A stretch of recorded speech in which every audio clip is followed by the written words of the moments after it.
सीजेपीचा अभिजित दिपके आणि सीजेपीचे दोन प्रवक्ते आशुतोष रांका आणि सौरभ दास हे सध्या निरनिराळ्या ठिकाणी सरकारी शाळांमध्ये जात आहेत आणि शाळांची तपासणी करतायत। अशा प्रकारची तपासणी करण्याचा अधिकार यांना कोणी दिला? कोण आहेत ते? मागे एकदा संभाजीनगरमध्ये काही महिन्यांपूर्वी एका महाविद्यालयाच्या बाहेर राष्ट्रीय स्वयंसेवक संघाचे काही कार्यकर्ते टेबल लावून जॉईन RSS अभियान करत होते।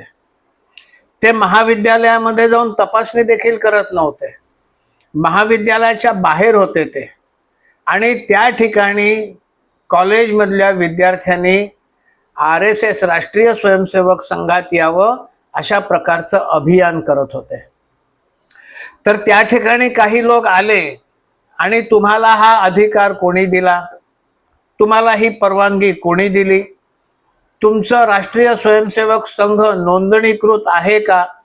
असं म्हणून पोलिसांना बोलवून त्या कार्यकर्त्यांनी तिथे मांडलेलं टेबल, त्यांचा बॅनर हटवायला लावला।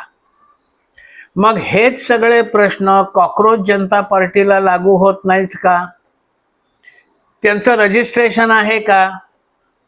कोणाची परवानगी घेऊन ते शाळेत जातात? कोणी त्यांना शाळेची तपासणी करायची परवानगी दिली?